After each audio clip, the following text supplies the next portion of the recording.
Robert টি Kiyosaki রচিত rich dad পুর dad ধনীরা কিভাবে অর্থ আবিষ্কার করে বইটি বাংলায় অনুবাদ করেছে দিবেন্দু দ্বীপ। আজ পাঠ করছি বইটির পঞ্চম পর্ব, ধনবান বাবা গরিব বাবা। রবার্ট কিওসাকি যেমন বর্ণনা দিয়েছিলেন, আমার দুজন বাবা ছিলেন, একজন ধনী আর অন্যজন গরিব।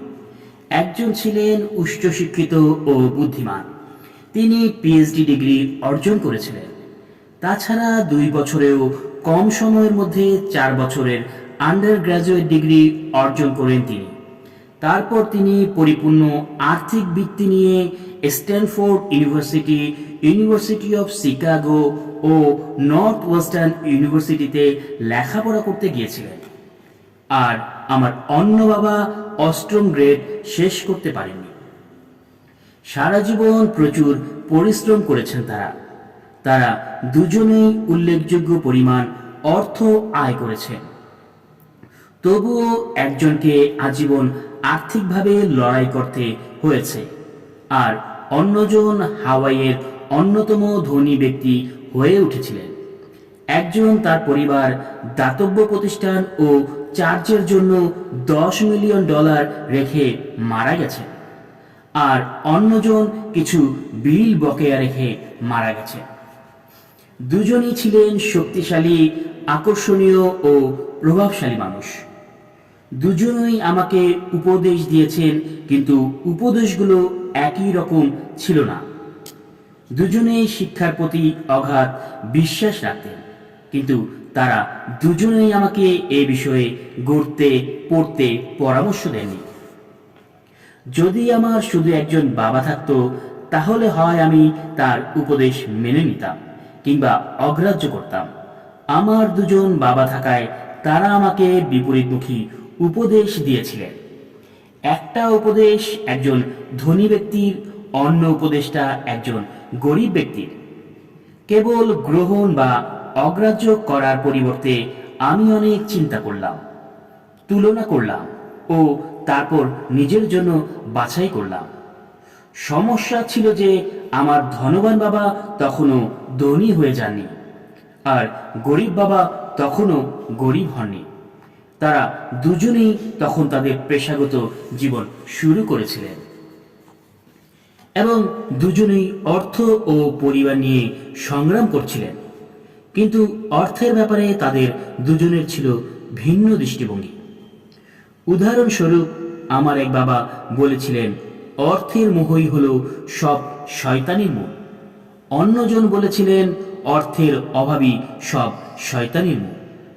একজন তরুণ হিসেবে দুজন বাবার প্রভাব সামলানো আমার জন্য বেশ কষ্টকর ছিল।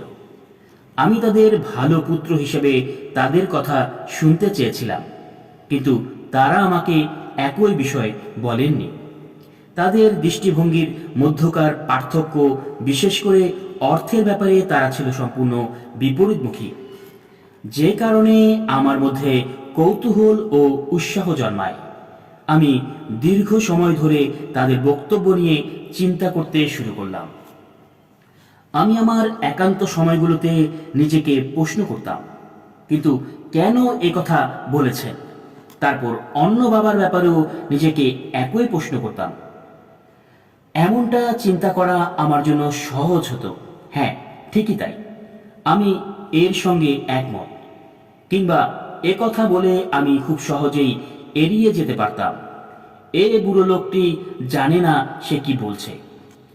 তার বদলে আমার দুজন বাবা থাকায় যাদের দুজনকেই আমি ভালোবাসতাম আমাকে চিন্তা করতে বাধ্য করলেন, এবং শেষ পর্যন্ত আমাকে নিজস্ব চিন্তাধারা বেছে নিতে হলো। আমি শুধু একটি দৃষ্টিভঙ্গি গ্রহণ বা অগ্রাহ্য করার চেয়েও এই প্রক্রিয়া পরবর্তীতে আমার জন্য প্রভূত মূল্যবান হয়ে উঠেছিল। ধনীরা ধনী হওয়ার, দরিদ্ররা দরিদ্র থাকার, মধ্যবিত্তরা ঋণে জর্জরিত থাকার একটি অন্যতম কারণ হলো অর্থ সংক্রান্ত বিষয়গুলো নিজ বাড়িতে শেখানো হয়, বিদ্যালয় নয়। আমরা বেশিরভাগ মানুষই বাবা মায়ের কাছ থেকেই অর্থের বিষয়ে শিখে থাকি।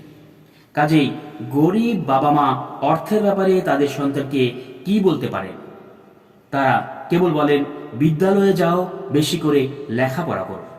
তাদের সন্তান হয়তো কৃতিত্বের সাথে গ্র্যাজুয়েশন সম্পূর্ণ করে, কিন্তু তার আর্থিক কর্মসূচি ও মানসিক দৃষ্টিভঙ্গি হয় গরিব মানুষের মতোই। অর্থ সংক্রান্ত বিষয়গুলো বিদ্যালয়ে শেখানো হয় না। বিদ্যালয় পুঁথিগত বিদ্যা ও পেশাগত দক্ষতার শিক্ষার নজর দেয়, কিন্তু আর্থিক দক্ষতা বৃদ্ধিতে নজর দেয় না। এ থেকে বোঝা যায় বিদ্যালয়ে ভালো গ্রেড পাওয়া সত্ত্বেও কেন বুদ্ধিমান ব্যাংকার, ডাক্তার ও হিসাব রক্ষকরা হয়তো সারা জীবনই অর্থের জন্য লড়াই করে। আমি মনে করি আমাদের জাতীয় দেনার অন্যতম কারণ হলো অর্থ সংক্রান্ত যৎসামান্য কিংবা কোনো রকম প্রশিক্ষণ ছাড়াই উচ্চশিক্ষিত রাজনীতিবিদ ও সরকারি কর্মকর্তা কর্তৃক জাতীয় অর্থনীতির সিদ্ধান্ত নেওয়া। আমি মাঝে মধ্যে নতুন যুগের দিকে তাকাই এবং অবাক হয়ে চিন্তা করি, যখন লাখ লাখ মানুষের আর্থিক ও চিকিৎসার সাহায্যের প্রয়োজন পড়বে তখন কি হবে? তারা আর্থিক সাহায্যের জন্য তাদের পরিবার কিংবা সরকারের উপর নির্ভরশীল হবে। যখন অর্থাভাবে চিকিৎসা সহায়তা ও সামাজিক নিরাপত্তা ফুরিয়ে যাবে তখন কি হবে?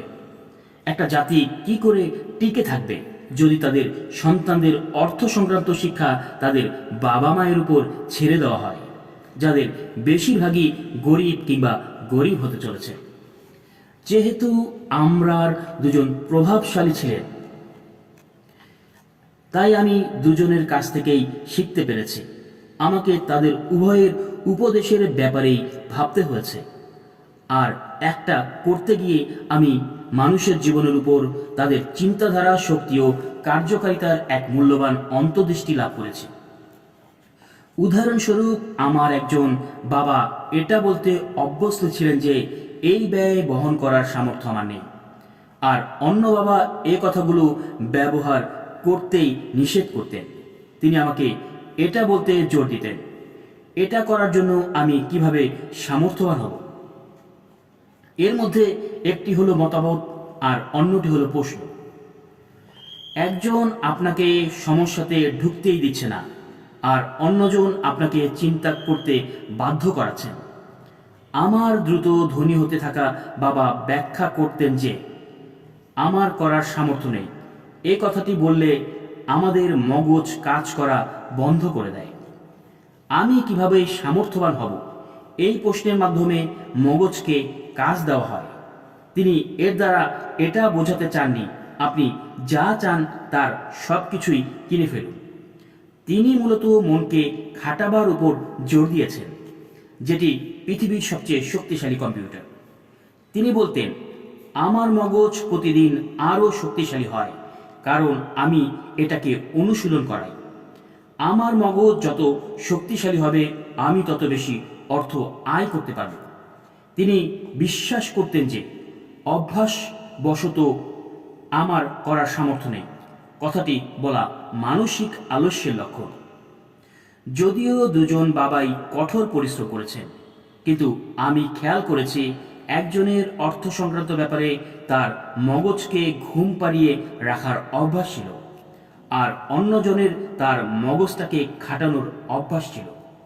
এর দীর্ঘমেয়াদী ফলস্বরূপ একজন আর্থিকভাবে সবল আর অন্যজন আর্থিকভাবে দুর্বল হয়ে উঠেছেন। একজন লোকের নিয়ম করে প্রতিদিন ব্যায়ামাগারে যাওয়া ও অন্যজনের চেয়ারে বসে টিভি দেখার মধ্যে যে তফাৎ, এটি তার চেয়েও ভিন্ন কিছু নয়। সঠিক শারীরিক ব্যায়াম আপনার স্বাস্থ্যের উন্নতি ঘটার সুযোগ করে দেয়, আর মস্তিষ্কের সঠিক অনুশীলন আপনার সম্পদ বাড়াবার সুযোগ করে দেয়। অলসতা স্বাস্থ্য ও সম্পদ দুটোরই ক্ষতি করে।